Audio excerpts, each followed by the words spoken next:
I tell you what, this is going to be something exciting. One thing I want to say is AI is here to stay. AI, artificial intelligence, is here to stay. But if you have NI, natural intelligence, you can create some wonderful things. Man, I've been creating for all of my life, all of my life. So AI is not going to take that away. I'm still a creator. I'm still a content creator. And I've been creating with generative AI for a year and a half. So I still have great ideas and you can too. So don't let people make you fear the fact that you using AI doesn't make you original. Yeah, there's some things out there that's like, what? Really? But if you use it responsibly as a collaborator, as a idea generator, as a thought process to enhance 10x, 20x, 30x, I'm telling you, it's going to be something amazing for you. And you're going to see it through a lot of my work. Yes, I'm going to have some old school stuff that didn't have AI. And then I'm going to maybe reboot that. Matter of fact, while you're listening to this live, you may hear something that I rebooted, and I said actually called it Reboot, my Millions of Hits book. That wasn't written with AI, but now it takes it to another level with AI and with some of the things I'm doing. Today specifically, we're going to use this AI platform called Notebook LM. We've already used it, so everything you hear today is generally coming from those two voices. So this is it's a great platform, guys. And I don't have to beg you to get on it. Just get on it. Amazing. I've made tons of podcasts, audio podcasts with that platform. And today you're going to hear maybe even an hour. I'm going to let some things roll. I'll come back in, maybe switch it up. This is a concept that I came up, not with AI, but I came up by myself called the Live Life List, and AI made it better. My wife has taken the journey and she's made it much better than me. So there we go, guys. Also, we're going to start out with some New Year resolution ideas and concepts using that from AI as well. So here we go. Enjoy. Thank you for being a part of the Deep Dive Audio Podcast, the VIP Guide Deep Dive Audio Podcast, guys. We coming strong. We coming alive in 2025. We're going to make a lot of changes at the channel as well. So be on the lookout for that. I may put this I made it into a podcast. I love this podcast, audio podcast thing. But I took that from just ideas I bounced around with Gemini. So I may let you see some of the direction of the channel too. We're going to still keep our trucks, still keep our travel. And we've had AI since last year or so. We're going to add more AI. I'm going to take some of my old school ideas, reboot them with AI, and it's going to be amazing. It's going to be amazing. All right, guys, 2025. Let's get started with this. And pretty soon, too, I'll also have a better platform to run this on while you can see a better graphic without me having to edit. But let's go. Okay, so New Year, new you, right? It's that time again. Like we all get bombarded with this idea. But this year, you guys sent us something pretty cool. Yeah. And actually, All right, let's try that again. That was interesting. Not playing. okay, so New Year, new you, right? It's that time again. Each Okay, so New Year, new you, right? It's that time again. Like we all get That was weird. Let's go. Okay, so New Year, new you, right? It's that time again. Like we all get bombarded with this idea. But this year, you guys sent us something pretty cool. Yeah. An actual guide for having like a better year. That's awesome. Yeah. Not just random tips, but like a whole roadmap. It covers, everything. Health, finances, relationships, the whole shebang. Sounds like we've got a lot to dive into then. We do. And what I love is it really focuses on stuff you can actually use, That's key. It's all about practical takeaways, things you can actually implement, make a part of your life, Exactly. Yeah. Not just like a list of things to do. Right. It's about connecting the dots, figuring out what works for you. I love that. Yeah. So first up, the The guide recommends scheduling a physical. Okay. I know. Maybe not the most exciting way to kick off the year. Right. But they really emphasize it's not just about going to the doctor when you're sick. It's about being proactive, Exactly. establishing a baseline, Yes. catching things early, And honestly, preventing bigger problems down the line, right? Absolutely. What's wild is how many people skip those regular checkups and then Yeah. they end up dealing with stuff that could have been caught earlier. It's true. So much easier to stay ahead of you. Exactly. Okay, so health checkup, check. Check. Now, the guide goes into diet and exercise. Big one. Huge. And I got to be honest, after the holidays, I am still in full-on treat mode. I feel that. But the good news is they're not saying we have to do, like, a complete overhaul. No crazy diets. Thank goodness. Small changes are where it's at. So true. It's about, like, swapping out that sugary drink for water more often or, adding some extra veggies to your plate. Those little things add up, though. They really do. It's Oh, the yeah. consistency that makes the difference. Love that. Okay, moving on to goal setting. Always a popular one. Right. And this guide is all about being realistic, setting ourselves up for success, not just like another resolution we abandoned by February. Definitely. And there's some really cool psychology behind this. Yeah. Smaller steps are actually more effective because they play into our brain's reward system. Interesting. Each little win, it triggers dopamine. You get that feeling of accomplishment and it motivates you to keep going. It's like leveling up in a game. Exactly. You celebrate those milestones and it makes you want to tackle the next challenge. I love that analogy. Right. So thinking about that, like, what's one goal you've been wanting to achieve? The person listening right now, how could you break that down into smaller steps? Love it. Now, something else this guide really emphasizes is mental wellness. Oh, yeah. And I think with all the excitement of a new year, it's easy to overlook that part. Totally. And January can be kind of stressful, honestly. For sure. Getting back into the routine. Right. The guide actually suggests some really cool strategies like mindfulness, Ah, yes. which I used to think was all about, like, sitting and chanting or whatever. Right. But it's so much simpler than that. It really is. It's about being present in the moment, noticing your breath, your senses, your surroundings. And not judging yourself Exactly. It's powerful stuff for reducing stress. and becoming more aware of your thoughts and feelings. Exactly. Now, if mindfulness isn't your thing, the guide also mentions journaling as a way to, like, process emotions. Oh, yeah. That can be super helpful. Or even just spending time in nature. Love that one. There's actually research that shows being in nature lowers stress hormones. Fascinating. Right. So many good options to explore. So true. And speaking of feeling good, we can't forget about our financial well-being. Oh, that plays a huge role. Right. After the holiday season, our wallets might be needing a little TLC too. Haha. Mine definitely is. Yeah. Might have got a little overboard with those holiday sales. We've all been there. But this guide is all about empowering us. They talk about budgeting, but not in a restrictive way. It's about aligning your spending with your values and goals. Right, and figuring out what actually matters to you. Exactly. Even just tracking your expenses for a week can be eye-opening. You start to see patterns, areas where you can adjust. And the guide also reminds us to check our credit reports. Oh, yes. Super important. Free to do annually. And it helps you make sure everything is accurate, catch any potential identity theft issues. Absolutely. Can't stress that enough. Okay, last but not least, Hippie. relationships. The guide really emphasizes reconnecting with loved ones. Such a good one. And it's not about grand gestures or anything. It's about quality time. Which I love because that's something we can all do. Exactly, no matter your budget. Write a phone call, a handwritten note, even just taking a walk together. These little things mean so much. It's about showing up for the people you care about. And you know what? Those gestures tie into this bigger idea of gratitude. Oh, definitely. Expressing appreciation for the people in our lives, even for the small things. It makes those bonds stronger. And it brings more joy to everyone involved. So true. So there you have it.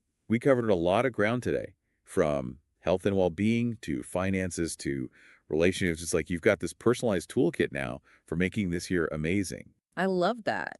And as you go forward, we want to leave you with this. Think about one area you want to make a positive change in. Whether it's a goal, a relationship, a habit, whatever resonates with you. Hold that intention close. And remember, even small steps can lead to big transformations. Absolutely. We're rooting for you. Here's to a happy, healthy, and fulfilling year ahead. Cheers to that. Cheers. There you go, guys. So like I said, you feel that it feels It has that human quality to it, and it was created with AI. So don't be afraid of AI. Let's move on. Now, this is a concept called the Live Life List. Let's go.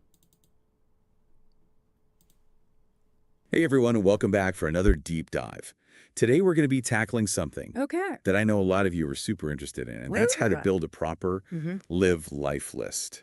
We're diving deep into a guide from VIP Guide. Okay. And I really love that. They call it a live life list Right. rather than just a bucket list. Yeah. You know what I mean? Yeah. It really kind of implies that. We're not just going to be like kicking the bucket. Yeah. We're actually going to be like living Yeah. these things. So we're all about like getting you those juicy tips right. Absolutely. No time for fluff, just the good stuff. So you can start crafting your own list. Yeah. Let's go. Right off the bat. This guide asks you to decide Okay. short list or go all out with a mega list. Yeah. It's all about figuring out how much you can realistically take on, Right. considering your time and resources. I like that. Then it gets interesting. Okay. They actually suggest adding things that you think are impossible. Oh, wow. Now, I'm all for dreaming big, but why include the impossible? I think that is a really good point. It's a really interesting concept, right? Yeah. Because it's more than just dreaming big. I think it's about challenging those limitations that we often place on ourselves. When you write down something that seems impossible, you force yourself to kind of confront the reasons why it seems that way. Is it truly impossible? Or have you just accepted it as such? Maybe it sparks a different path, a workaround, a creative solution you wouldn't have considered otherwise. It's almost like a reverse psychology trick on yourself, right? Totally. So instead of saying, I can't do that, you start asking, well, what if I could? Yeah. What would need to happen? Exactly. And sometimes just the act of imagining the impossible can open up new possibilities and perspectives. I love that. Now, this one I love. Okay. The guide suggests adding some of your funniest childhood memories. To the list. Interesting. Okay, not the memories themselves, but experiences that could evoke Yeah. those same I feelings. always feel like a recreation. Yeah. Like if your funniest childhood memory was, I don't know, going to the zoo with your family. You don't have to go to that same zoo. But what is it about going to the zoo that was so funny? Right. And then add that. That's super smart. Think about how powerful nostalgia is. It can instantly transport you back to a time when things felt Simpler. Yeah. more joyful. More joyful. And there's actual research showing that tapping into those positive memories can boost your mood Yeah. and overall well-being. That makes a lot of sense. It's like bringing a little bit of that Yeah. childhood magic into your adult life, right? Yeah. And it makes you think, what kind of experiences can I create now that will give me that same feeling of joy and wonder? Yeah, I think that's a fantastic point. It's about identifying the core elements of those happy memories. Okay. The sense of freedom, adventure, connection, and finding ways to recreate them in your present life. Yeah, I like that. Next, the guide encourages you to look to friends and family Okay. for inspiration. I guess we all have that one friend. Who's always off on some crazy adventure. It's about tapping into that collective wisdom and experiences of your loved ones. Yeah. Maybe someone has already done something that you've always dreamed of, and they can give you insights or even offer to join you. That's a great point. It turns the list into a shared experience, Yeah. which is really cool. Okay. Yeah. Now this one, I'll admit, I'm a bit jealous of. The guide suggests getting inspiration from celebrities and movies. Oh, interesting. Like, come on, not all of us can jet off to private islands or hang out with rock stars. I know what you mean. It's not about literally copying their lives. Okay. Instead, think about what resonates with you. What values, aesthetics, or lifestyles do you admire? It can help you clarify what you find truly aspirational, and then you can brainstorm ways to translate those aspirations into your own unique experiences. So instead of focusing on the superficial stuff, Right. it's about identifying the underlying Yeah. values and feelings. Those things represent. Exactly. It's about using those examples as a springboard to explore your own definition of a fulfilling life. What makes you feel alive and excited? That's a good point. Yes. And to bring it all down to earth, the guide emphasizes grounding your list Okay. with simple, achievable actions related to your current life. It's easy to get carried away with grand plans, but those small steps are what make it all real. I think that's a really good point because It's about integrating the list into your everyday reality. Yeah. Instead of seeing it as some far-off fantasy, you start to see how those big dreams connect to the choices you make every day. That's super powerful. So we've covered a lot of ground here, from pushing boundaries, tapping into nostalgia, to finding inspiration in unexpected places, and grounding our dreams in reality. Now the question is, what one thing could you add to your live life list today that embodies both your wildest dreams and your current values? And even more importantly, what's one small step you can take right now to move towards that experience? Remember, the journey of 1,000 miles begins with a single step. And there you go, guys. So we're going to move on to the next one. And you see how this thing keeps rolling. You have an idea, you get it going. I could do this second live life list so you can get a little bit more in detail. And I think I will. Let's go. Hey everyone, ready to jump in. Today we are looking at live life lists. You live life lists. And we've got this awesome guide by VIP Guidey Yeah. on how to make one. Yeah, And I am super excited to get into it. absolutely. So Should be fun. Yeah, it it's should be funny. great. So, you ever get that feeling like there's this whole world out there just like Yeah. waiting for you to experience it? All the time. That's basically what a Yeah. live life list is all about, You right? bet. And this guide has got all these really cool tips on like how to actually make one that's gonna, Right. that's gonna really work for you. Yeah. So I mean, it's kind of like a to-do list, but Yeah, it is, but it's more than that. It's kind Yeah. of like a roadmap, yeah, for all the adventures that you want to have. like a roadmap for life. Yeah, I love that. it's a visual thing Mhm. for the kind of person you want to be. And the guide starts off with this really interesting question. Oh. It asks, like, are you aiming for a greatest hits kind of list, right? So something short and sweet. Mm-hmm. Or are you thinking more like an epic, expansive collection of everything you want to do? Ooh, I like that. Yeah. I like that. So I'm curious, like, what would you go for? What's your style? I think that's actually such a smart place to start. Yeah. Because by choosing like a concise list versus a sprawling one, it really defines the purpose behind it. And a shorter list can focus on, those key milestones or values. Right. Whereas a longer list can allow for more exploration and more spontaneity. Interesting. And you know what's really interesting about this guide? What's that? It encourages you to think big right away. Oh. Like Yeah. right out of the gate, we're talking about those bucket list items, Like what kind of things are we talking about? like learning to fly a plane Wow. or writing a novel. Okay. Yeah. So those big goals. Huge goals. Yeah. Things that maybe feel a little bit out of reach, Right. but that's part of the fun. So it's like sky's the limit kind of thing with this list. Exactly. But it gets even more interesting. Really? It suggests including things that you think you'll never accomplish. Never. Like ever. Wait, what? Like, why would you put something on your list that feels impossible? That's where the psychology of motivation comes in. Okay. So imagine those impossible dreams as stretch goals. Stretch goals. Okay, Yeah. I've heard of that term. Yeah, you have. Ah. So by aiming for something seemingly out of reach, Yeah. you might actually achieve more More than than right. you would with only those realistic goals. Really? Because it pushes you beyond your limits, Yeah. your perceived limits, Okay. and encourages you to think bigger. I like that. So for example, let's say your impossible dream is to perform on Broadway. Okay. Even if you never make it to that big stage, Yeah. the pursuit of that dream could lead you to, let's say, joining a local theater group, Right. developing your singing and acting skills, Yeah. and building confidence, things you might never have done otherwise. Wow. Never thought about it like that. Yeah, So it's about the journey as much as the destination, huh? exactly. That's cool. It's a journey. I like that. Yeah. But it's not all about, Yeah. conquering mountains and achieving the impossible. No, Right. there's more to it. The guide also talks about drawing inspiration from different sources Yes, and starting with our own past. our past, yeah. It suggests adding those joyful, funny childhood memories, Oh, I love that. Yeah. like that epic family road trip or finally mastering that bike trick that just seemed impossible back then. It all comes back to those memories, doesn't it? It does. It's so powerful. Yeah. Why do you think that is?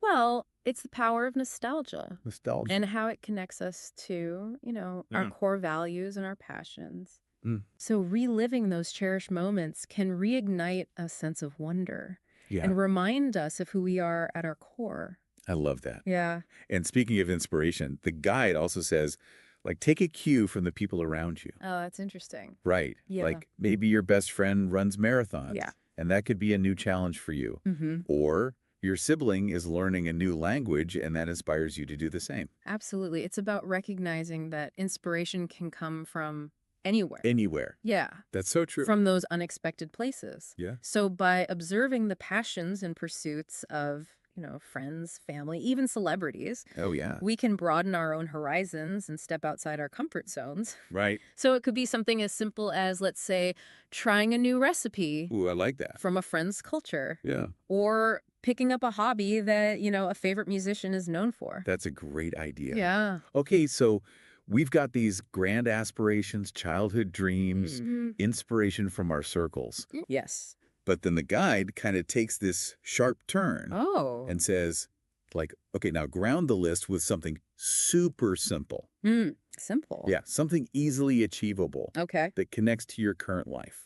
I like that. Can you give me an example? Yeah, sure. It could be something like finally organizing that messy drawer Oh, that's been bothering you. That one drawer, yeah. Or trying out that new bakery. Ooh, bakery. Yeah, down the street. I love that. Simple stuff, right? That's a great example. Yeah. And it's such an important point.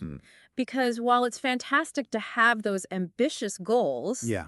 it's equally important to be present Yeah. and appreciate the everyday moments. Right. So these smaller achievable actions bring balance to the list. Balance. Okay. And remind us to find joy in the simple things. right. Plus, checking them off Yeah. can give you a sense of accomplishment Yeah. and momentum, which can be motivating That's true. as you tackle those bigger items. That's all about balance. Yes, exactly. So it's like this mix of reaching for the stairs while staying grounded. Yes. I like that. And ultimately, this live life list becomes a reflection of who you are, what you value, Yeah. and what you want to experience in this one precious life. It's such a powerful concept. It is powerful. After exploring all these ideas, Yeah. I'm wondering, what one unexpected or surprising item would you add to your list? Ooh, that's a good one. Something that would make it uniquely yours. Wow. And remember, creating this list is just the first step. The first step. The real adventure begins when you start living it out. I can't wait. Sounds pretty amazing, right? It does. It does. Awesome. Well, that's all for today, everyone. Thanks for having me. And thanks for listening. It was great. Until next time. Bye. And there we go, guys. Once again, so I'm going to keep going. Another thing we're going to do on the channel is get closer to our travel goals.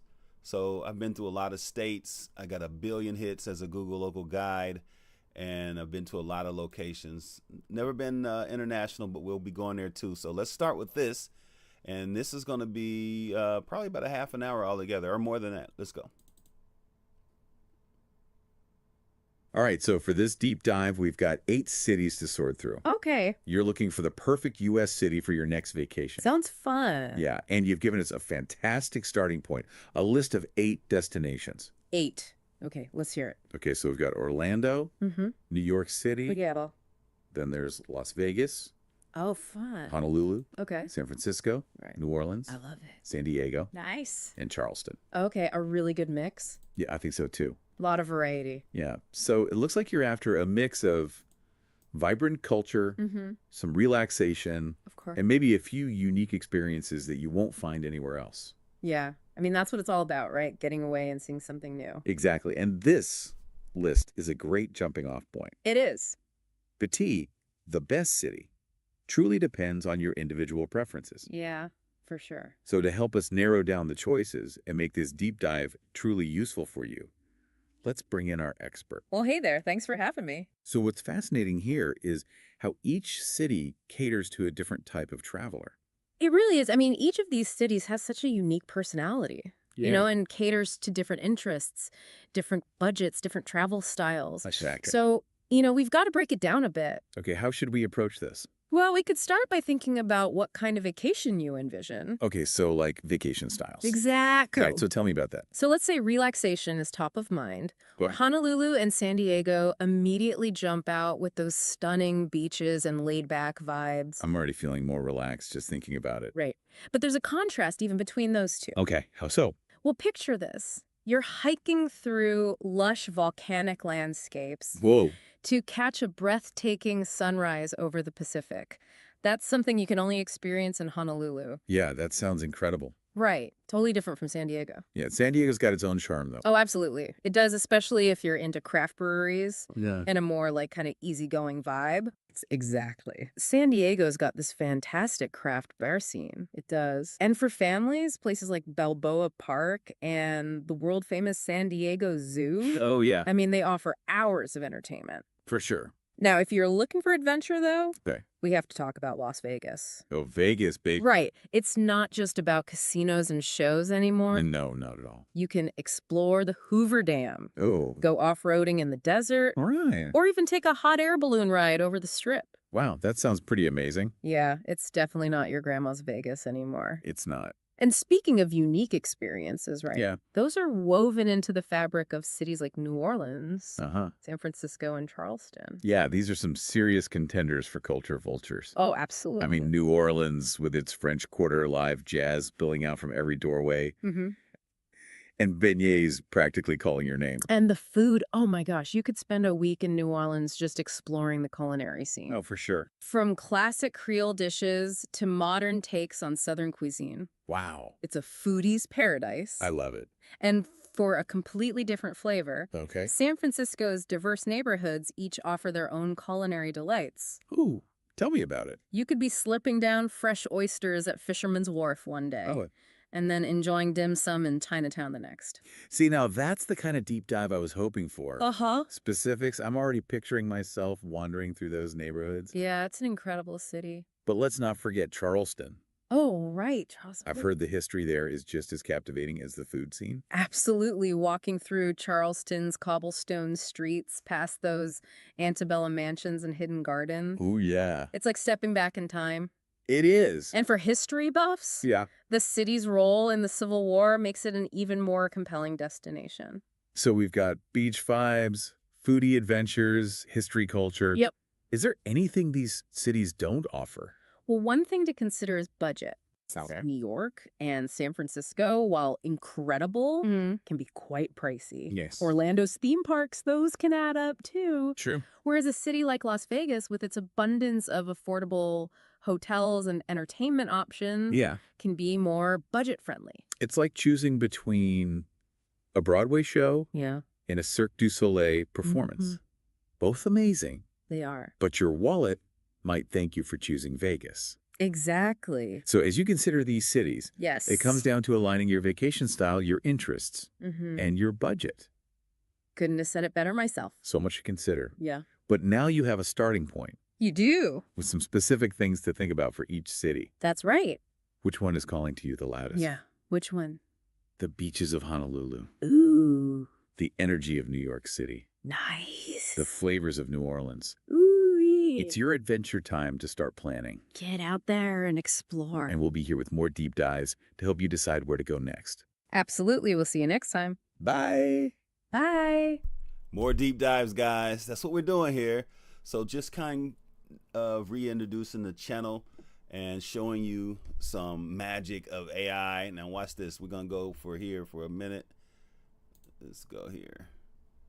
And we're going to go here. Let's go.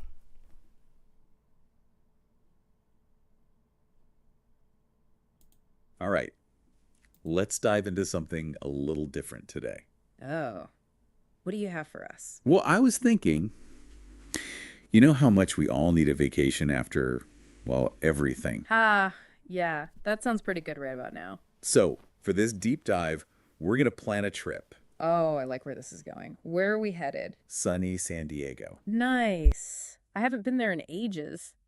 What do we have to work with? Well, I found this guide all about San Diego for first-timers. Perfect. I could definitely use a refresher. And I figured, even if our listeners have been to San Diego before, there's always something new to discover. Absolutely. Especially with a place like San Diego, known for that perfect weather, right? Exactly. So let's soak up some of that virtual sunshine and figure out the must-dos. Sounds like a plan. All right, this guide mentions Balboa Park first. And it's way more than just your average park. Yeah, Balboa Park is huge. You've got museums, gardens, theaters. It's like a whole city within a city. Exactly. You could spend a whole day there and not see everything. They mentioned the San Diego Museum of Art and the Natural History Museum. Right up our alley. Definitely. And you know what else is really cool? The Old Globe Theater. It's modeled after Shakespeare's Globe in London. Oh, wow. I've seen pictures of that. It's stunning. Imagine seeing a play there under the stars. Pretty magical, right? Totally. Well, Okay, we can't forget about the San Diego Zoo. It's got to be one of the best in the world, right? oh, absolutely. It's world renowned for a reason. They were pioneers in those open air, cageless exhibits. Oh, the animals have more natural habitats. Exactly. And they have such a diverse collection. Pandas, gorillas, polar bears. Pandas. That's been on my bucket list forever. Well, San Diego's got you covered. Pro tip, though.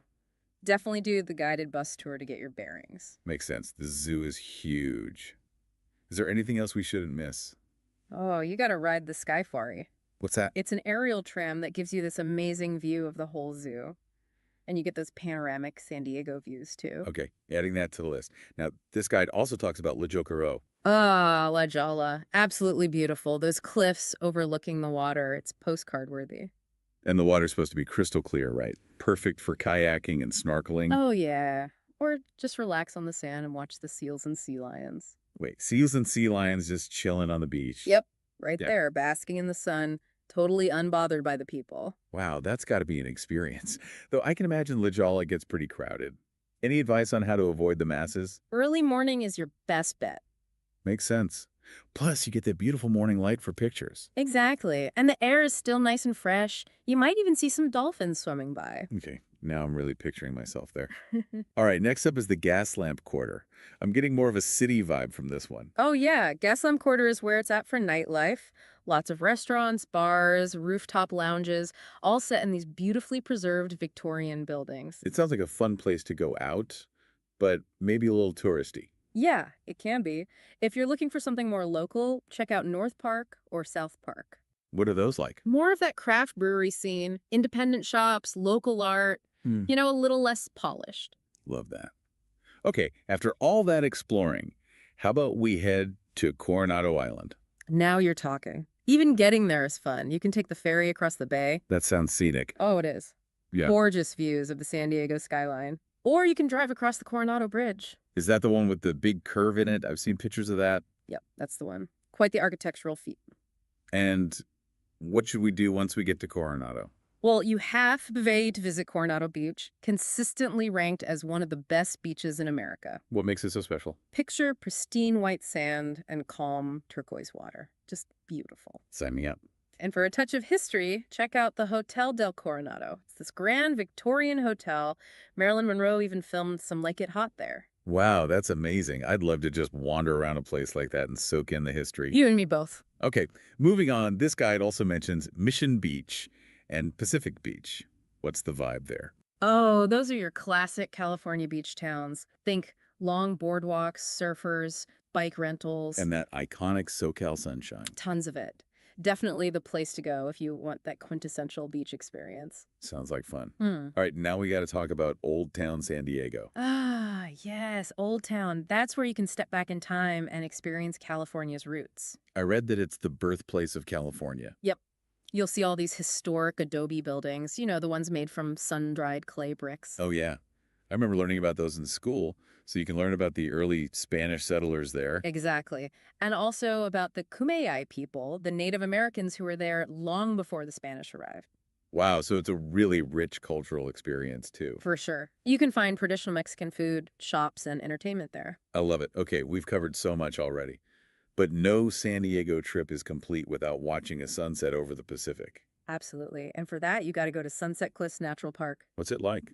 Imagine dramatic cliffs overlooking the ocean. You can explore sea caves and tide pools. Oh, wow. That sounds incredible. I bet the views are breathtaking. They truly are. Okay, last but not least, the guide mentions the USS Midway Museum. Ah, yes. A must-see for any history buff. It's an actual aircraft carrier, right? Yep, decommissioned, but you can walk the flight deck, see all sorts of aircraft. That sounds really cool. All right, so we've covered a ton of ground here. We really have. San Diego has so much to offer. I'm already feeling overwhelmed with all the choices. Any final tips for a first-time visitor? Well, definitely embrace those outdoor activities. Hiking, biking, kayaking. San Diego is all about being outside. Makes sense with that perfect weather. Exactly. And don't be afraid to explore different neighborhoods. Each one has its own personality. So we get that variety, which is awesome. Okay. Anything else? Definitely try the craft beer. San Diego's known for it. I'm not a huge beer person, but I'm willing to try anything once. You might be surprised. Oh, and definitely spend some time out on the water. Whether it's a harbor cruise or just taking a ferry, you get a whole new perspective on the city. Okay, those are some great tips. I think we've successfully planned our dream San Diego trip. What are you most excited about? Tough choice. I think seeing those seals and sea lions lounging on the beach in La Jolla would be pretty amazing. What about you? I'm torn between the zoo and Old Town. Both sound so fascinating in different ways. I guess we'll just have to see what calls to us when we get there. Exactly. That's the beauty of travel. Well, to all our listeners, if you're planning a trip to San Diego, I hope this deep dive is giving you some inspiration. And even if you're not, hopefully you've enjoyed this virtual escape to sunny California. Don't forget to pack your sunscreen and your sense of adventure. And let us know what you're most excited to experience in San Diego. Until next time. Happy travels. Hey, everyone. Looks like Charleston's calling your name. Lucky you. Yeah, right. I mean, cobblestone streets, antebellum architecture, and all that southern charm. And the food. Oh, yeah. Don't even get me started on the food. We are going to dive deep into this VIP guide for first-time visitors to Charleston. Make sure you get the most out of that trip. Seriously, pack your walking shoes, folks. Get ready for some serious southern hospitality. Absolutely. So first things first, what are the absolute must-sees? Okay, well, this guide, it highlights the historic Charleston City Market as like a non-negotiable. The city market. Okay, so I'm already picturing those gorgeous sweetgrass baskets. Yes. Oh, and are Ben wafers like a thing I need to try? Oh, you absolutely have to try Ben wafers. Okay, good. I'm adding that to the list. Yeah, they actually have roots in Charleston's African culinary traditions.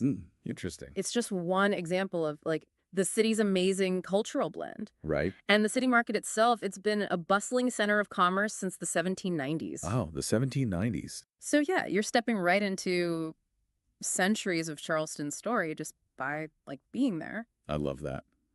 Okay, what else is on this must-see list? Well, this guide, it goes on to mention Rainbow Row. Ah, Rainbow Row. Okay, yeah, that picture-perfect street of colorful, historic houses. I mean, come on. Yeah. It feels like each house has, like, a novel's worth of tales to tell. I mean, you're right. Those facades do hint at lives lived, chapters of history unfolded. Yeah. The houses, they date back to the 1740s. Wow. And the colors, the vibrant colors, they were supposedly added later. I wonder why. Well, maybe to signal different shops or trades, like back in the day. Interesting. Makes sense. Yeah, it's just this visual reminder that Charleston's history, it isn't just about like grand events, Yeah. It's woven into the everyday lives of its people. I love that. Yeah. Okay, so next up on the list, Waterfront Park, sunsets over the Cooper River. That sounds pretty amazing to me. Oh, it is. It's idyllic. But it's a really great example of how Charleston has adapted and revitalized itself over time. Oh, really? How so? Waterfront Park, it was built on what used to be a pretty rundown industrial area. Wow, I would have never known that. Yeah, and now it's like this vibrant public space that reconnects the city to its waterfront. Cool. Which has always been essential to Charleston's identity. I mean, it's a port city. Right. Makes sense. And of course, no trip to Charleston would be complete without a visit to Fort Sumter. Exactly. I mean, that's where it all began. It's Yeah. not just about standing like right where history happened. It's about understanding how that history like continues to shape Charleston today. That's powerful. I like that. Okay, so the guide also suggests these carriage tours. Have you ever been on one? I have. They're fun. Yeah. It's a good way to just get an overview of the city, especially if you're like short on time. Yeah, that makes sense. Plus, the guides, they often share like fascinating anecdotes and local lore that you probably wouldn't find in the guidebooks. Now, the guide also recommends visiting these plantations, Drayton Hall and Magnolia Plantation. Yeah. And I know these are beautiful places. Oh, they're stunning. But I also know they represent a painful and complex part of American history. Yeah, you've hit the nail on the head there. Yeah. Visiting plantations, it requires like a thoughtful approach. Definitely. Drayton Hall, in particular, it stands out because it's been preserved more as a historic document than like a romanticized version of the past. Oh, that's Yeah, interesting. so you see the architectural beauty, absolutely, but you also, you confront the stark reality of what plantation life meant for the enslaved people who built and sustained these estates. That's so important. It's about honoring those stories, Oh. and understanding the full context of Charleston's past. Okay, now on to, well, maybe some lighter fare. This guide mentions these Charleston ghost tours. Oh, the ghost tours. Are you a believer in the supernatural? I can't say that I am, but I'm definitely fascinated by the stories themselves. Yeah, I get that. Charleston's ghost tours, they weave together like folklore, history, a dash of theatricality. Yeah. They tap into that human fascination with the unknown and those echoes of the past that linger in places like Charleston. Speaking of things that linger, like the aroma of delicious food. I was hoping you'd get to that. Yeah, I'm getting hungry. This guide raves about Charleston's food scene. Any must-try dishes our listeners should add to their list. Oh, so many. Hit me. You can't visit Charleston without experiencing low country cuisine. Oh, a low country cuisine. Tell me more. It's this blend of African, French, Caribbean, and Native American influences.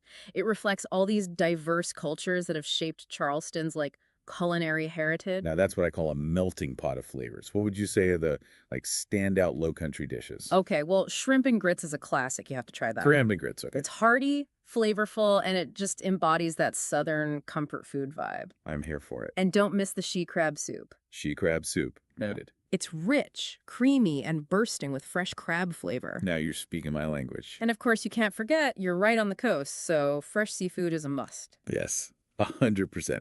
One thing this guide emphasizes is how walkable Charleston is. I love that about cities because you really discover the hidden gems that way. You absolutely do. Charleston rewards the curious wanderer. Yeah. It's about strolling down those cobblestone streets, soaking in the ambiance. Yeah, getting lost a little bit. And just stumbling upon those unexpected courtyards and hidden gardens. Well, thanks to this deep dive, our listener is officially primed and ready for their Charleston adventure. Any final words of wisdom to leave them with? Honestly, just go beyond the guidebook, Right. Embrace the unexpected detours, strike up conversations with the locals, let Charleston's magic unfold organically. I love that. It's a city that invites you to connect with its past, its present, and the enduring spirit of its people. Beautifully said. So, as you wander those historic streets, think about this. What stories would you tell if those colorful houses on Rainbow Row could speak? Safe travels, enjoy the southern hospitality, and who knows, maybe you'll even bring back a ghost story or two and some Ben and wafers for me. Of course. All right. Happy travels, everyone. We'll see you next time for another deep dive. Bye-bye. Bye. Okay, so it looks like you're getting ready for a San Francisco trip. Sounds fun. Yeah, and we're here to help you have the best time possible. Absolutely. We've got all the must-sees from your research. all those classic spots. I'm going to break them down, Dig a little deeper. uncover some hidden gems along the way, That's the plan. give you those insider tips, Exactly. so your trip is as memorable as possible. It's amazing. It really is. How some places just become so iconic. Yeah. They're almost larger than life. Yeah. Take the Golden Gate Bridge, for example. Oh, yeah. It's not just a bridge. Right. It's like a symbol of human ambition. Totally. A symbol of overcoming these seemingly impossible obstacles. I was reading about all the opposition they had, So much. all those lawsuits. Yeah. Even the Navy tried to block the whole project. Can you believe it? It's mind-blowing that it even got built. crazy. And now, it's not just connecting San Francisco to Marin County. Right. It's a globally recognized landmark. One of the most famous bridges in the world. I bet walking or biking across it gives you a very different feeling than just driving over. Oh, absolutely. What do you think? Walking or biking puts you right in the heart of it all. Okay. You feel the wind, the Yeah. vastness of the bay. I bet. You see the city unfold in front of you in a Yes. completely different way. Makes sense. Plus, you get a good workout in Oh, yeah? while you're taking in those breathtaking views. Right. Speaking of breathtaking, Okay. your list has Alcatraz on it. It does? Now, that's a completely different story. Yeah. A darker chapter in San Francisco's Huh, history. I bet. Okay. What gets me about Alcatraz Yeah. is the psychology of the place. Okay. It's not just the physical confinement, Right. but also the mental isolation. Being surrounded by all that water. Totally cut off. Yeah. That ferry ride over must be so intense. It is. Knowing everything that went on there? It's almost like a pilgrimage. Really? You know, as you get closer and closer to the island. You can feel the weight of its history. Wow. You know, all those stories of notorious criminals, Yeah. the daring escape attempts. It's crazy. It's like a somber reminder of a completely different era. It is. Now, you've also got Fisherman's Wharf on your list. You dig it? It's popular, Yeah. but it can feel a little touristy Right. for someone looking for a more authentic San Francisco experience. I'm getting that vibe. Yeah. Like it's a great starting point, A gateway to the city. but maybe not the full picture. Maybe not. So where would you recommend someone go if they want to get to know the real San Francisco? Those hidden gems. Yeah. The spots that really capture the city's true character. I think Golden Gate Park comes to mind. Oh, absolutely. What do you think? Yeah, Golden Gate Park is a sprawling green oasis It is. with so much to discover. I love it. If you want a little tranquility, Okay. head to the Japanese Tea Garden. Yeah? Offers this peaceful escape from the city. That sounds perfect. Yeah, if you're more into art, you've got to check out the De Young Museum. Oh, yeah. An incredible collection. Awesome. It's amazing how one park Rain. can offer such diverse experiences. It's wild. I remember walking through Golden Gate Park Yeah? and I came across Stowe Lake, Okay. and it was like stepping into a Monet painting Whoa. with all the weeping willows Oh, and the nice. soft light Beautiful. filtering through the trees. Yeah. Such a contrast from all the hustle and bustle of the city. Such a peaceful place. And speaking of contrast, Okay. we have to talk about Chinatown. We do. It's an absolute must-see. It is. Chinatown's not just a neighborhood. Right. It's a vibrant hub of culture. It really is. You feel the energy everywhere, Totally. from the bustling markets Yeah. to the aroma of dim sum coming from every restaurant. It's fantastic. It's incredible Yeah. how walking just a few blocks Yeah. can transport you to a completely different world. It's amazing. You've got the temples, Oh, yeah. the pagodas, so many different languages all around you It's sensory overload. in the best way possible. Yeah. What are some of the most significant temples or cultural sites that you'd recommend? Well, there's the Tin Hau Temple. Yeah. It's one of the oldest and most ornate temples in all of Chinatown. Wow. The carvings are incredible, Really? and the air is thick with incense. Nice. It's truly an immersive experience. Okay. Then there's the Kongqiao Temple, Yeah. known for those elaborate dragon and phoenix decorations. Awesome. And if you're lucky enough to be in San Francisco during Chinese New Year, Yeah. you can't miss the lion dance processions. Oh, They are a spectacle, I bet. unlike anything you've ever seen. Yeah, well, I'm adding those to my list. Do it. Okay, so we've got the iconic, Yeah, the deeply cultural. you do. Now, how about something quirky? Something uniquely San Francisco? Let's see. What do you have? You can't go wrong with Lombard Street, Lombard Street. the most crooked street in the world. It's a little bit of a tourist trap, Okay. but the surrounding flower gardens are really beautiful. Oh, wow. And just the absurdity of a street design like that. Yeah. It's undeniably amusing. I love it. It's a testament to San Francisco's playful spirit. Speaking of playful, Yeah. how about those cable cars? Oh, the cable cars. I mean, yeah, they're transportation, Sure. but they're also like moving landmarks. They really are. Clinging to those hills, Yeah. giving you these panoramic views The views are amazing. as they clang their way through the city. It's truly a visceral way to experience San Francisco. It seems like it. It is a sensory experience. Yeah. You've got the sounds, the Yeah. sights, Yeah. the wind in your hair as you Yes. ride these historic lines. I love it. And it's a great way to connect all those different neighborhoods. So convenient. It is. Speaking of which, Okay. you've got a Golden Gate Bridge bike tour on your list. Smart move. I know, I'm excited. I bet. It's a perfect way to combine sightseeing with some activity, Right. which is great Yeah. because I like to stay active when I travel. Me too. Now, I also noticed you mentioned some practical tips from your research, Oh, right. like layering your clothes. Yeah. Because the weather in San Francisco can be a little unpredictable. You never know what you're going to get. Exactly. And comfortable shoes. Oh, right. For all that walking you're going to be doing. Good point. You don't want to get blisters. Definitely not. And public transportation. Oh, yeah. Don't underestimate how good it is in San Francisco. Okay. It's efficient, Yeah. affordable, Please. and it's just a great way to see the city. Plus, you get to explore all those neighborhoods. Yes. Really get a feel for each area. See all these unique personalities. That's so important. No. It's not just about checking off those landmarks. Right. It's about soaking up the atmosphere. Yeah. Letting the city reveal itself to you. Exactly. What a great way to put it. As you finalize your San Francisco itinerary, Yeah. here's something to think about. Okay. Which neighborhood speaks to you? Which one aligns with your personality, with your interests? I like that. Use that to help guide your exploration, Right. and you'll uncover some hidden gems. Yeah. I guarantee it. Great advice. Yeah. And remember, one last thing. What's that? San Francisco is a city that rewards curiosity. Oh, that's good. So don't be afraid to wander off the beaten path. Okay. Strike up conversations with locals. Yeah. And embrace the unexpected. I love that. Have an amazing adventure. I will. Thank you so much for joining us. My pleasure. And happy travels, everyone. See you out there. Bye. Bye. Bye. All right, everybody. Ready to escape the cold? I know I am. Yeah, me too. Today, we are going on a deep dive to Honolulu, Oahu. That's right. Oh. Using our VIP guide, we're going to uncover some of those hidden gems and those must-see spots. Definitely must-sees. Yeah. But, go in a little bit deeper. Yeah, for sure. Yeah. Think about, those iconic beaches, volcanic landscapes. Oh, and that aloha spirit. Can't forget that. Oh, absolutely. So let's get started. Let's talk about some of the must-sees with a little bit of a twist. All right. Sounds good. Yeah. Okay, so first up, Waikiki Beach. Oh, yeah.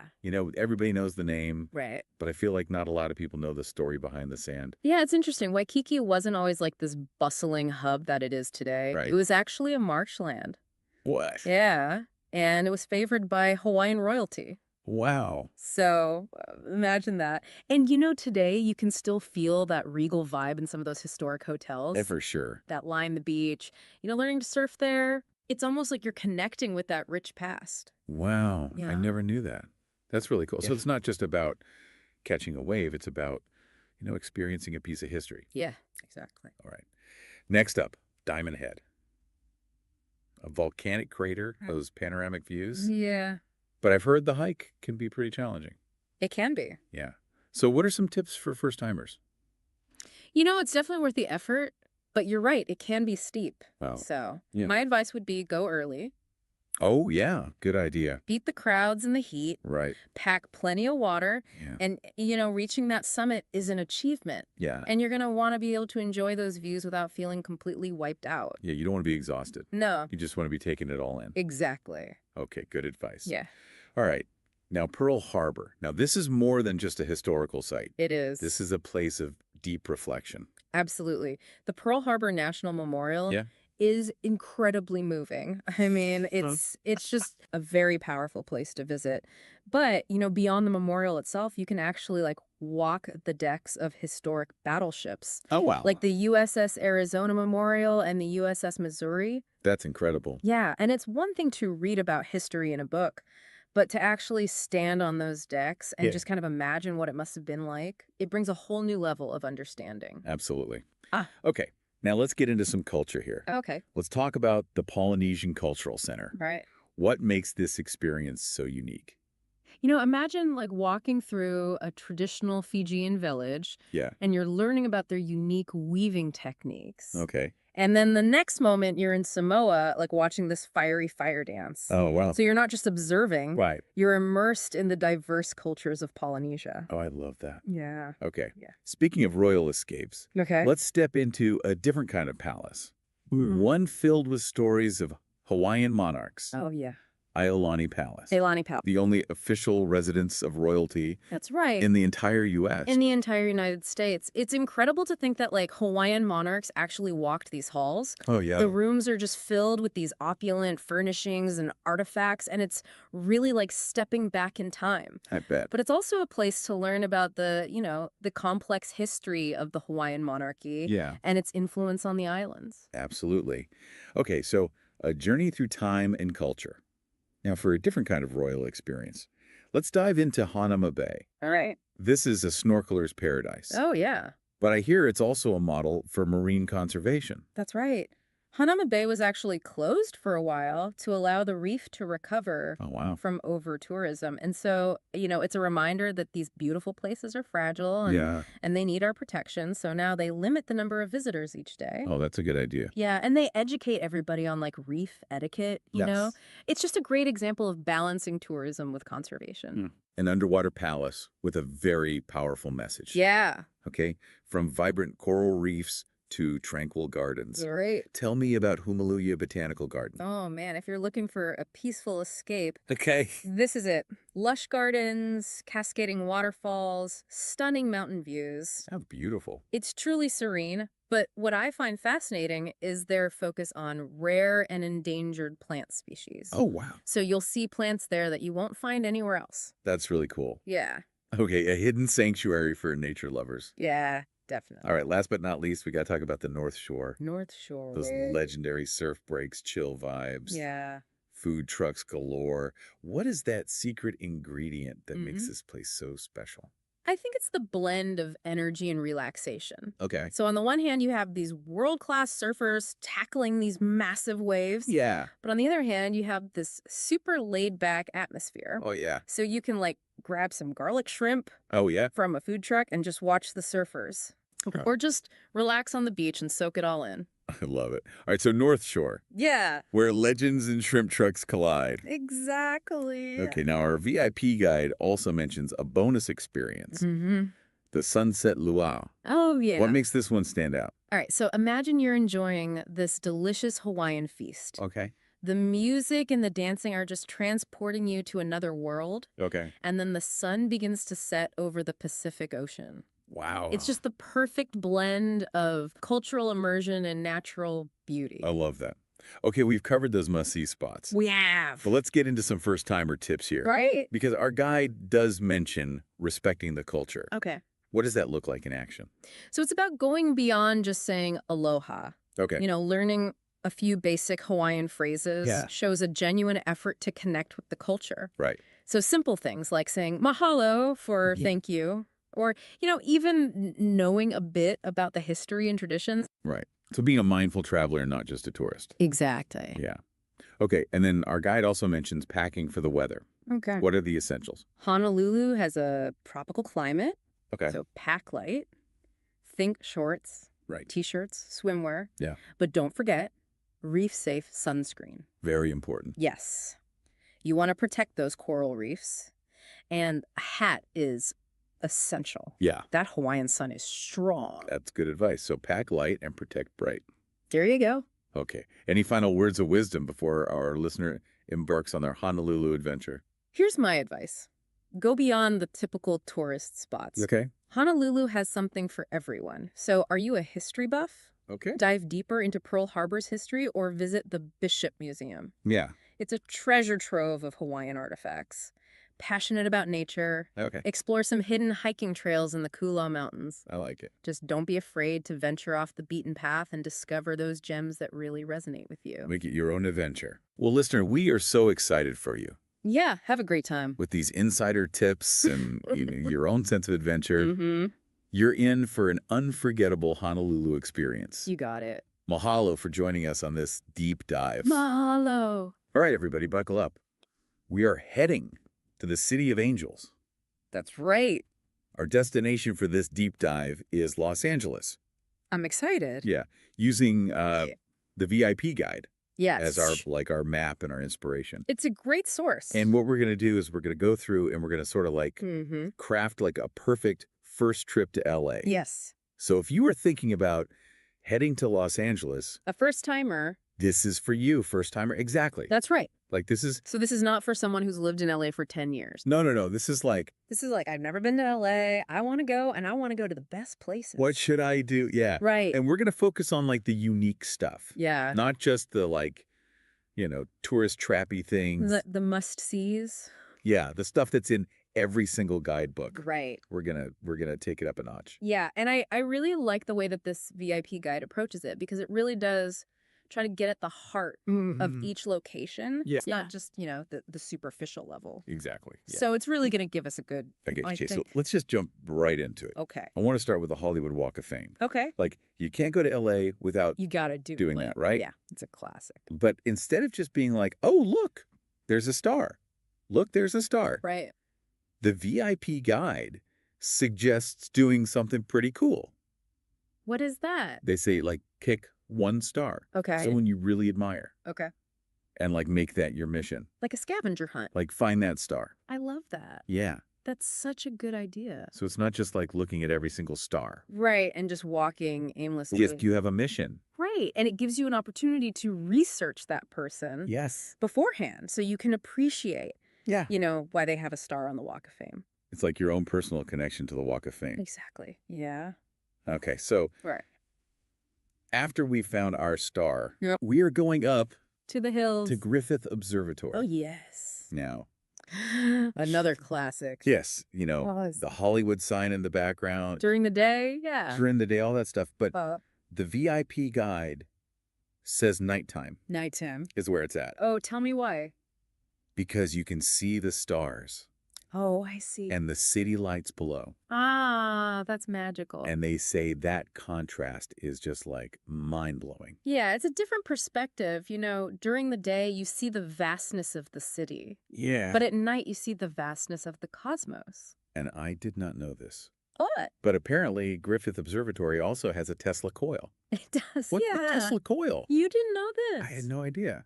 Yeah. This is news to me. Yeah, they do these really cool demonstrations with it. And it's not just about, Okay. seeing the sparks fly. It's about understanding the science behind it, Right. Tesla was such a visionary, and to see his inventions come to life is pretty spectacular. Yeah, so Tesla coil. Definitely add that to the itinerary. Added to the list. Okay, so we've done the Hollywood Walk of Fame. We've been to Griffith Observatory at night. Yes. We got to hit the beach, Okay. Santa Monica Pier, to be exact. Okay. So, it's like quintessential California Mm-hmm. beach experience. Right. But what does that actually mean? Yeah.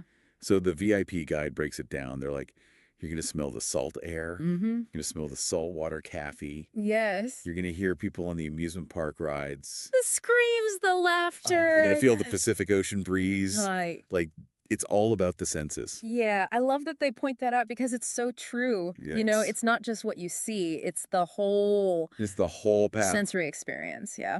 And while we're there, we got to ride the carousel. Oh, yeah. Because apparently it's like a historical landmark. It It is. was built in 1922. That's right. And it's been beautifully restored. Oh, wow. So it's like stepping back in time. Amazing. Okay, so Okay. we've done the beach. Yep. Let's go up into the hills again. Back to the hills. To the Getty Center. Yes. Now, yes, the art is incredible. Of course, world-class art. But the VIP guide points out something even cooler. What's that? The way the architecture frames the views. Yes. So they talk about like walking through the gardens and like Uh-huh. these like modern buildings are just like perfectly framing these amazing cityscapes. It's breathtaking. And get this, admission is free. What? Yeah. Free to the Getty. That's amazing. I know, it's incredible value. Wow. Yeah. And they also point out that it's not just about those big Okay. picture views. There are all these hidden gems, Okay. like within the gardens, like little secluded spots with benches where you can just sit and soak it all in. Oh. They even suggest bringing a picnic lunch Oh. and just spending the afternoon there. Oh my gosh, that sounds so lovely. It does. Okay. All right, what's next? Where are we Ben? going? From the like And the serenity of the Getty yeah, to... we're going to Venice Beach Boardwalk. Okay. Yeah. Now Yes, yes. eclectic and vibrant doesn't even begin to cover Right. what Venice Beach is. You can't put it into words. Yeah. So the VIP guide, they talk about it as like this like Mm. crazy mix of It's a mix of everything. street performers and artists and fortune tellers. Yeah. And just like characters. Characters you wouldn't see anywhere else. Yeah, and they say it's like a living, breathing art installation. Yeah, I love that description because it really is. It's Yeah. like you're walking into a constantly changing Right. piece of art. Yes, and so it's not just about like looking at the people. Right. It's about talking to them. Yes, engaging with them, Yeah. hearing their stories, Yeah. and understanding the passion behind their craft. Yes, it's about like a human connection. Exactly. Okay, so Well, Venice oh. Beach. Yes. Let's go to TCL Chinese Theater. Right. So Back to Hollywood. We all know the handprints and the footprints. Of course. But the VIP guide says, like, pick one. Okay. A celebrity. Okay. Who's like handprints and footprints you find. Mm-hmm. Someone who really inspires you. Okay. And they say, imagine shaking their hand. Like bridging that gap between Hollywood past and present. Yeah, that's a good way to make it personal. Yeah. You know, because otherwise it's just a bunch of names on the ground. Yeah. And while we're there, we got to appreciate the architecture of the theater itself. Oh, yes, absolutely. Apparently it was inspired by, like, Chinese temples. It is, yeah. It's a beautiful building. So, like, those little details just add to the experience. Me too. Okay. All right. Get ready for this one. Okay. Rodeo Drive. Here we go. Now, So, window shopping yes. is an experience in itself. It is. But the VIP guide, they're like, okay, look at the people too. Oh, Like, yeah. You might see a celebrity. Getting out of a limo. Yeah, or you might see a car. That's worth more than your house. Yes. Yeah, like, It's a different world. it's insane. It is. And, you know, and the VIP guide reminds us that it's not just about spending money. Okay. It's about appreciating the artistry Mm-hmm. and the craftsmanship Yes. behind these luxury goods. Okay. So Yeah. they suggest, like, pick one store Okay. that really intrigues you, whether it's a fashion boutique or a jewelry designer. Okay. And just spend some time looking at the details. Okay. You know, the textures, the way the light plays on the displays. Yeah, like a museum of luxury. Exactly. Okay, we can't forget the Hollywood sign. Oh, of course not. Got to get that picture. The classic photo op. But how are we going to see it? Right. So the VIP guide suggests you can hike. If you're feeling adventurous. Yes, if you're feeling like you need some exercise. Yeah. You can drive. For a more relaxed approach. Yeah. And either way, Either way. they say that the sign is like massive. True. Like pictures don't do it justice. You don't realize how big it is until you're right there. Like how big it actually is. Yeah, and it's interesting because the sign originally read Hollywoodland. Really? Yeah, and it was just a temporary advertisement Or for a housing development. no way. Yeah, it wasn't meant to be the iconic symbol. It's crazy how things just It's funny how that happens. turn into something else. Yeah. Okay. All right. For our grand finale, Okay. we're going to Universal Studios Hollywood. Yes. Now, The theme park. the VIP guide, again, they don't just list the rides. Right. They're talking about like the feeling Yeah. of stepping into your favorite movies. Oh. So like Give me an example. they talk about like battling alongside Optimus Prime in the Transformers ride, Oh, wow. or like facing down dinosaurs In Jurassic World? in Jurassic World. Oh, my God. Yeah, it's So you like got- it's like immersive storytelling. Yeah. It's like blurring the lines between fantasy and reality. And I think that's what makes theme parks so special. You know, we willingly surrender Yeah. to the illusion Right. and we allow ourselves to be transported Yes. to another world. Okay, so There you have it. that's our LA adventure. That is your LA itinerary crafted by the VIP guide. Yeah. Now, this is just the beginning. This is just a starting point. Yeah, like Okay. what I would say is pick one of these things Yes. that we've talked about Choose one. and then do a deep dive yourself. Read more about it. Yes. Research nearby attractions. Yeah. Look for local experts. Yeah. Maybe there's a walking tour, you know, that focuses on, Yeah. you know, a specific area that you're interested in, Yeah. and start your LA adventure before you even get there. That is such a good idea. Yeah. Oh my gosh. I am so ready to go to LA now. Me too. All right. Thanks for joining us for this deep dive It's been fun. of LA. Yes. And until next time, happy travels. Bye. Bye. Bye. All right. Miami, here we come. Getting ready for your first trip. Yeah, super exciting. It is. And we're going to like break down this whole top 8 places to visit list. We've got it right here. We're going to make sure you get the most out of it. Absolutely. Yeah. No, just like, you know, check-in boxes. It's more than just showing up and looking at stuff. Right. Like experiencing it. Yeah. So let's dive in. Let's do it. South Beach. Like, Who hasn't heard of South Beach? but everyone's heard of South Beach. Right. But there's got to be more to it than just sand, right? Oh, there's so much more to it than sand. Yeah. Lay it on me. It's like stepping back in time, you know, Yeah. back to the 1930s. Oh, wow. The Great Depression era. Okay. Miami Beach was like struggling. Yeah.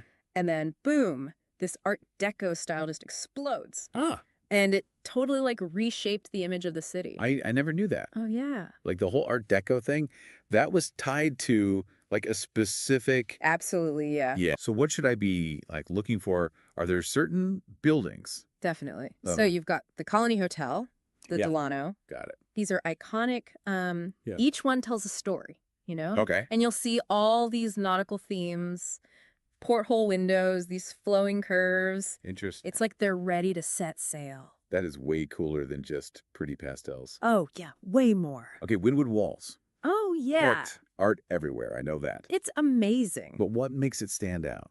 It's all about change, you know? Okay. It used to be this, like, rundown warehouse district, Right. and artists started coming in, transforming these huge blank walls into murals. Wow. And now it's, like, a global stage. You Oh. got, like, Shepard Fairey, Kenny Scharf. Big names. Big names, yeah. And all different styles, too. Photorealism, abstract. Wow. You'll see a lot of social commentary in the art, too. So it's like a living, breathing museum Exactly. that's constantly evolving. Yes, yes. And it's not just about taking pictures. Right. No. You got to like absorb it. Think about it. Yeah. What messages are you seeing? How does the art make you feel? Okay, yeah, that's deep. That's the power of Wynwood. All right, next up, Little Havana.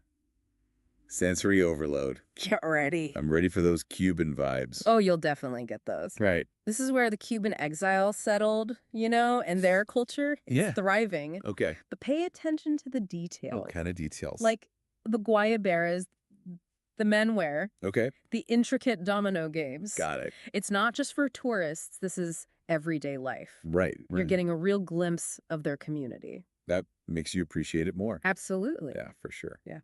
Okay, so we've done beaches. We've done the Cuban flair. Uh-huh. But Miami's got, like, a historical side, right? Oh, yeah. An artsy side. It does, and they're actually connected. Oh, okay. How so? Well, you've got Vizcaya Museum, I've heard of that. this grand Italian Renaissance-style villa. Oh, it's super fancy, yeah. Okay. And it shows you the, like, other side of Miami's boom. Oh, interesting. Like the high society. Exactly. James Deering, he was a farm equipment tycoon, Okay. built it in the early 1900s, Got it. and it's just over-the-top luxury European antiques, huge gardens. Wow. But it also tells a story, you know, of Okay. ambition, Yeah. of how people wanted to make Miami like a world-class Destination. destination, exactly. So from Art Deco to this, like, massive villa, It's a journey. I'm seeing the, like, different eras. Yeah, Okay. Perez Art Museum, Miami. Time for some modern art.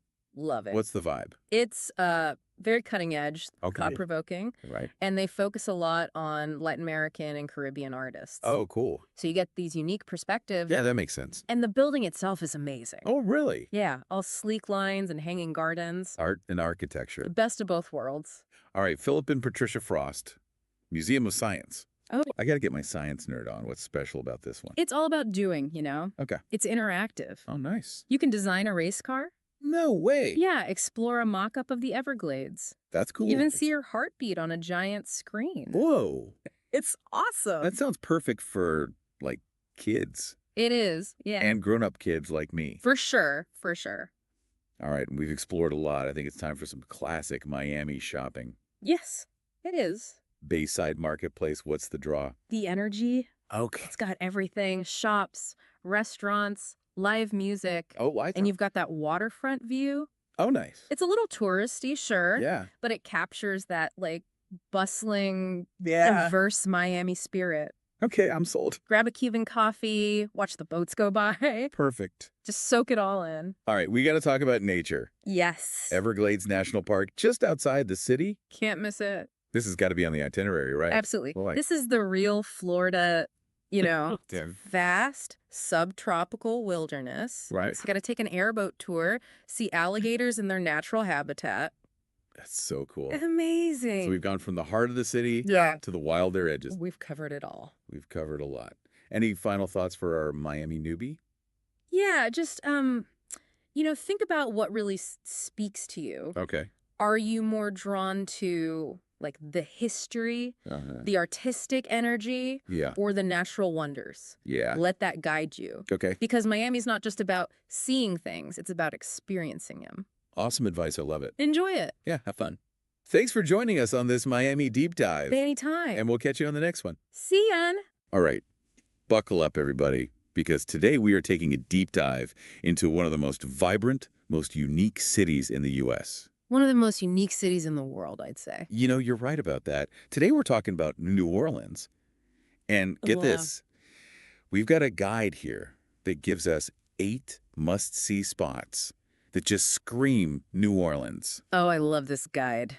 This is going to be fun. So I'm thinking we take those 8 spots and we, really get into them. Deep dive. Let's All right, go guys, beyond this. I think we did New Orleans, so we're going to go past that. Did we do New York? We didn't do New York. Yes, let's go. All right, so buckle up because this deep dive is going to be a little different. Oh. Yeah, we're ditching the usual stacks of research papers, all the in-depth analysis, and we're going deep on something. How do I put it? A little less conventional. Okay, I'm intrigued. We're tackling a single YouTube short transcript. A whole transcript dedicated to a short. Well, not a whole transcript. It's more like a jumble of words and phrases. Like one of those rapid-fire shorts. Exactly. And our mission is to see if we can squeeze any actual insights out. All right, guys. I don't know what that is. But anyway, so you kind of get the gist of what's going on. This deep dive audio podcast, you're going to see a lot of these. It won't always be all in a row, but it's going to be fun. And you'll see, keep staying with the channel. You'll see a lot of things happening. Let's see what else I can give you before we get out of here. You know what? I'm going to give you a review of the channel and the strategy. So we're going to see how they talk about this. This is about 20 minutes. Then we'll get out of here. This will let you know some of the things we're coming up on the channel, some of the things that's already here. And let's go. All right, so welcome to this deep dive. It's all personalized for you. We've got a really interesting mix of stuff to go through today. Your notes are here, obviously, plus some articles we thought you'd find interesting. Oh, and there's even this VIP guide that, well, you'll see. I think you'll find it pretty interesting. Sounds promising. Yeah, we're going to be jumping around a bit. We've got AI, some YouTube stuff. Oh, and even, would you believe it? Trucking. Yeah, trucking. But the main thing, the goal here is by the end of this, you'll have ideas, stuff you can actually use, whether it's for work or just in your life. Who knows? All right. I like a challenge. Let's do it. Okay, so first thing that jumped out at me going through all this was just how much AI is in everything now. Yeah, it's everywhere you look these days. And I don't just mean the obvious stuff like the tech articles, It's like woven into every single source we have here. It's kind of wild. It really is remarkable how quickly AI is becoming part of our everyday lives. Less of a futuristic concept and more of a tool we can all use. Right, exactly. And it's not just, robots building cars anymore. I mean, look at this right here in the pasted text. Yeah. Using AI to write better emails. Oh, yeah, I saw that. I don't know about you, but there are definitely some emails I've sent where I wish I had an AI to help me out. Uh-huh. Yeah, I think we've all been there. But to me, what's really fascinating is how accessible this stuff is becoming. It's not just about making life a little easier. It's about giving everyone access to these tools that used to be, just for big companies or tech geniuses. Yeah, it's true. You know what? I was actually playing around with this AI email tool the other day, I think it was called Lyra, and it helped me with this really complicated email I had to send to a client. Really? Yeah, it even suggested phrases that would work better for their communication style. Wow. So it's not just a novelty anymore. AI is becoming more like a partner in our work. A partner, exactly. Okay, so we've got AI becoming more accessible, more powerful. But then there's this whole other thing running through these sources about YouTube and massive success on the platform. The VIP guide even mentions this creator who hit 1 billion views. 1 billion. I can't even imagine. It's pretty mind-boggling, isn't it? 1 billion views. But what's really interesting to me, beyond just the sheer scale of it, is what it says about understanding your audience and, riding the wave of trends. Those are skills that are valuable no matter what you do. You could be a YouTuber, an entrepreneur, even just someone who wants to make a difference in their community. That's so true. And speaking of understanding trends, there's this section in the pasted text about Google Maps. Mastering Google Maps, they call it. Oh, yeah, I saw that. And they go into all these tips and tricks, even hidden features that most people have no clue about. Have you ever gotten into that stuff? I haven't dived too deep into the hidden features, no. But what I find interesting is this mastery of Google Maps. It speaks to something bigger. This need we all have to navigate an increasingly complex world. And I don't just mean finding physical locations. I mean navigating the sheer amount of information we deal with every day. Knowing how to find what you need, when you need it, it's becoming a real superpower. It's like Google Maps for your brain. Okay. Yeah. So we've got AI, YouTube, Google Maps, and then out of nowhere, there's this whole section on trucking. Trucking. Yeah, trucking. I was a little confused at first, if I'm honest. Felt like a total detour. Yeah, it seems like a jump at first, but it's actually really interesting. The trucking industry is right on the edge of some massive changes Yeah. because of AI, self-driving trucks, all that. And then you've got the whole connection to travel, logistics, all these themes we've already been talking about. Yeah, I see the connection now. But one thing I'm curious about, what about the human side of it? The source material talks a lot about the importance of sharing trucker stories, highlighting the people. Why do you think that matters so much, especially with all this talk about AI and automation? That's a great question. It's a good reminder that even as our world gets more and more tech-driven, it's still people who are at the heart of it all, especially all these essential systems we rely on. And understanding the lives of those people, the challenges they face, their perspectives, that's crucial. Not just for ethical reasons, but also for understanding how these technological shifts are affecting society. You know, you're absolutely right. It's easy to get caught up in all the excitement of new technology, but we can't lose sight of the people involved. And this isn't just about trucking, is it? I bet there are human stories like this behind almost every industry and every new technology. What do you think, listener? Any industries or technologies you're interested in from this perspective? I'd love to hear what our listeners are thinking about. Okay, so just to make sure we're all on the same page, what would you say is the big takeaway from this first part of our deep dive? Well, I think it's pretty clear that AI is becoming more and more accessible, more sophisticated, and that opens up all sorts of amazing possibilities, but it also raises some important questions, especially about the human side of things. Exactly. It's not just about the technology itself, it's about how we use it and the impact it has on our lives and on society as a whole. Couldn't have said it better myself. And that leads us perfectly into the next section where we'll be talking about user generated content, building an audience, all that. Especially on platforms like YouTube, we're going to be exploring all the tools and strategies involved, but always with that human element in mind. Can't wait to dig into that. All right, let's do it. So the source material mentions a bunch of stuff like YouTube store integration, affiliate marketing, all these features, which can seem a bit overwhelming, to be honest. What I really want you to focus on, listener, is that underlying principle of engaging your audience authentically. Yeah, the human connect. Exactly. Whether you're a content creator, a professional, or just someone with ideas to share, being able to connect with people in a genuine way is priceless. Absolutely. So how do we do that? How do we cut through all the noise and build that loyal audience? Well, the VIP guide has some interesting strategies, but before we get into those, I actually wanted to share a personal story. It's a few years ago, I was trying to build an online audience for my writing. Oh, yeah. Yeah. And I was so focused on all the technical stuff, SEO, keywords, all that, but nothing was really happening. And then one day I just thought, you know what? I'm just going to be myself. I started sharing more personal stories, talking about my struggles, being more real. And guess what? What happened? People started connecting. It was the authenticity they were responding to, not just the polished content. That's a great example. Yeah. It shows how human connection beats technical skills every time. And on YouTube, that means it's not enough to just make high-quality videos. It's about building a community, fostering relationships, sharing your unique voice. It's funny you should say that because the pasted text also talks about how important community is on YouTube, building a strong community around your channel. They even give some specific tactics like creating exclusive content for members and hosting live Q&A sessions. Oh, yeah, those are good. But they only work if you genuinely want to connect with people. If it feels forced or fake, people will see right through it. So it's about strategy, but it's also about heart. You have to actually care about the people you're trying to reach. Exactly. And that brings us to a really important question. If AI is taking on more and more of the content creation process, what will set human creators apart in the future? That is a good question. If AI can write emails, generate art, maybe even edit videos, what skills become even more valuable then? Well, I think your story about building an audience for your writing gives us a clue. It was the human element, the authenticity, the personal connection that people responded to.